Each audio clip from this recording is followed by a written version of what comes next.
Hello class 10. Starting with this video, we'll be doing our lessons on the board because I think it'll be better than doing it on paper and trying to explain you things there. Since I don't want to make this video long, since you also don't want that, so therefore, let us straight away jump to our lesson.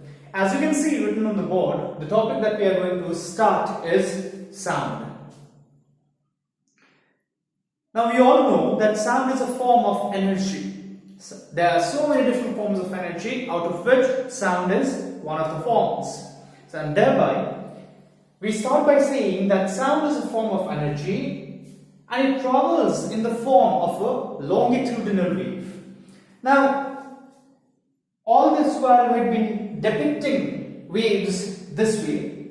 We said light travels this way, and this kind of a wave we've seen also, we are familiar with this kind of a wave also. We have seen this kind of a wave on the surface of water. The ripples that are generated, it travels in the form of this kind of a wave. If we could see below the surface of water also, we would exactly see this happening. Okay, we would have a maximum and we will have a minimum.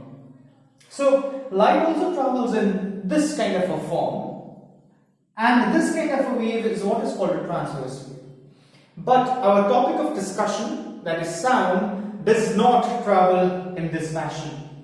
Light, yes, travels in this fashion, of course, don't forget. Sound rather travels this way. We have a series of expansions, like you can see. So we have a series of expansions, and we also have a series of compressions. So, light travels as a series of expansions and compressions. So, this is how, a longitudinal wave travels. What is depicted, in the picture here is the motion of the particles. Actually, particles of the medium, of course, through which the wave is traveling. What happens is whenever a transverse wave travels through a medium, the particles of the medium executes this kind of a motion, to and fro, up and down kind of a motion like this. Say if you place a small piece of paper on the surface of water and you disturb the surface of water, what happens is ripples are generated, of course. But what do you think will be the motion of the small piece of paper? Do you think the small piece of paper will travel along with the wave? Obviously not. What happens is the piece of paper will execute up and down, to and fro kind of a motion. You must have tried this. Okay, if you haven't, you can try doing this. You will see that the small piece of paper will execute this kind of a motion. You can try it on a bowl of water, of course.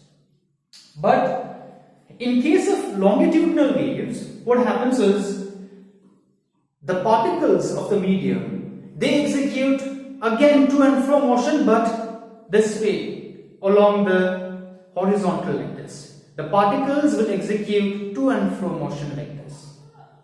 So to say, the wave is traveling in this direction, the particles also move in that direction itself. In case of longitudinal wave also, the particles do not travel along with the wave, of course.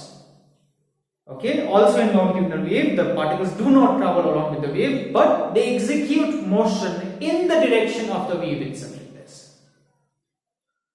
That is why the name longitudinal wave, along the length of the wave itself, so to say. Whereas transverse is a mathematical term over here. Transverse means perpendicular. The particles of the medium, they execute to and fro motion like this, up and down motion like this, which is perpendicular to the direction of propagation of the wave. When the wave is propagating this way, the particles are moving in the perpendicular direction. Whereas in longitudinal wave, the wave itself is traveling this way, and the particles are also moving along the length of the wave itself. Thereby the name longitudinal wave. Okay? So, sound, remember, therefore, travels in the form of a longitudinal wave through a medium.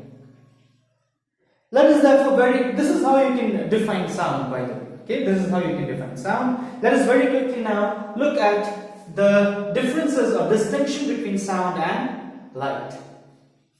So you can copy everything written on the board, you can draw these pictures also.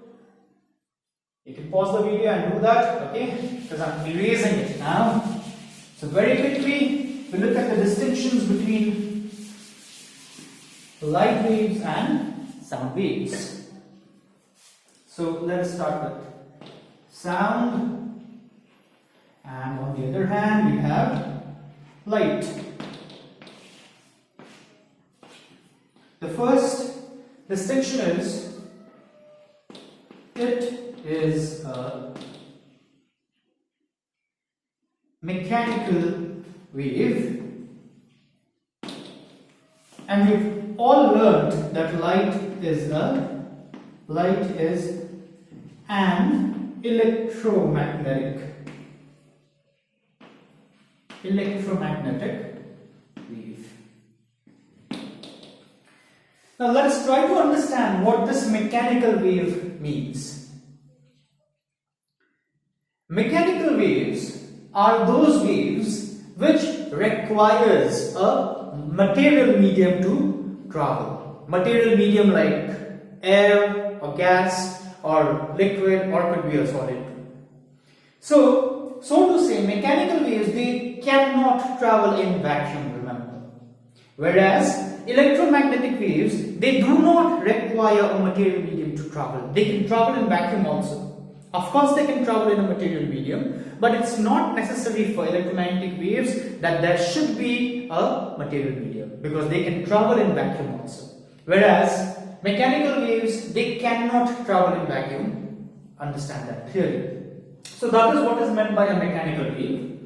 Number two, like we've already seen, it travels as a longitudinal wave, or you can also say it travels in the form of a longitudinal wave.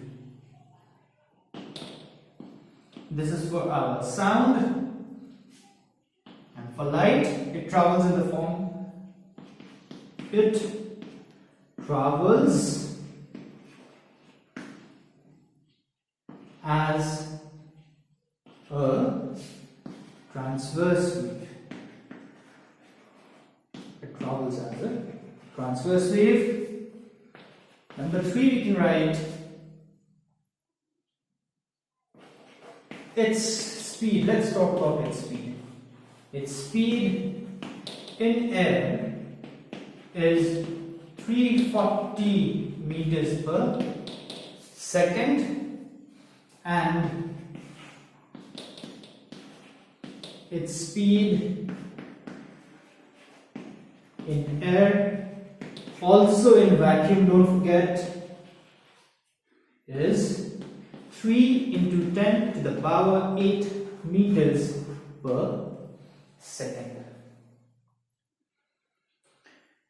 Okay, so see, this itself is quite a velocity for speed. Speed of sound is 340 meters per second. In 1 second it is traveling 340 meters. We human beings can't imagine this speed.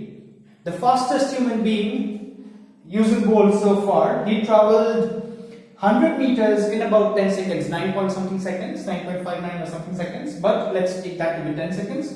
So he took roughly 10 seconds to travel 100 meters, whereas sound in 1 second is traveling 340 meters. So this is quite a speed. But still, this speed is nothing compared to the speed of light in air or vacuum, because light travels 3 to 10 to the power 8 meters per second. So to say, 3 lakh kilometers in 1 second. It is traveling 3 lakh kilometers in 1 second. Okay, so these are some of the distinctions. There are other distinctions also, but sticking to these distinctions will serve us fine. Okay, so these are some of the distinctions between sound and light. Now let us look at a very, very important topic regarding sound. You can pause the video and of course copy this. Alright. So let me erase it now.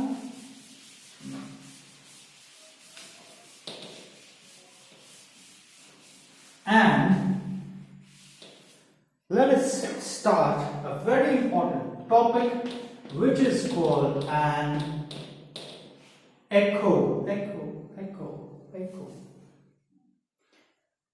Okay, so all of us know what happens in case of an echo. What happens is the sound gets repeated.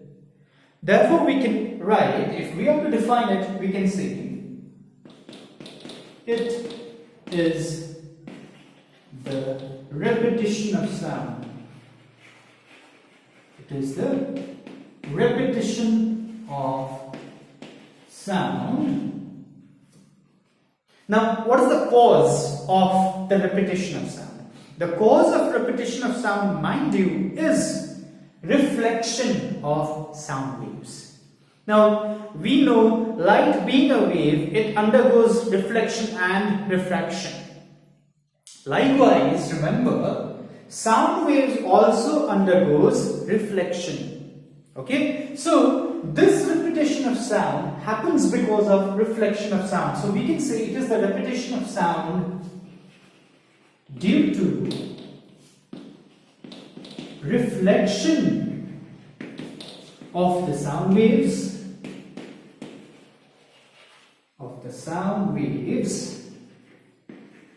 Alright, let me stop here.